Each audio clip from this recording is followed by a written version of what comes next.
ժողովրդում մեր կռիվը, իսեր Աստծո, մեռանք, տարի ու կես ասում ենք, փորի կռիվ չի,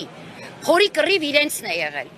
Ու այնքան են փորերը մեծացրել, որ առ այսօր էլ չեն կարողանում, չեն պատկերացնում առանց այդ փորի ապրելը։ Դրա համար իրենք շարունակում են կեղեքել, զավթել, ինչպես իրենք են սիրում այդ բառերն օգտագործել, շարունակել լափել հային, հիմա էլ արդեն Հայաստանը լափել վերջացրել են Արցախը։ Մեր պահանջը, նորից եմ կրկնում, փողի մասին չէ։ Մեր կռիվը փողի մասին չէ։ Մեր կռիվը մեր հայրենիք վերադառնալու մասին է։ Հանդիպմանը, ովքեր են հիմա մասնակցում վաճառելու հետ հանդիպմանը եւ ինչ հարցերով են հանդիպված են արցախցիների կողմից թե ոչ։ Խորհուրդը, որը ստեղծվել էր, որը ըստ էության կազմակերպեց մարտի 29-ի հանրահավաքը, դա հանրային, այսպես սեկտորի մարդիկ են, ակտիվ մարդիկ, որոնք ստեղծելով խորհուրդը որոշեցին, որ այսուհետ խորհուրդը եւ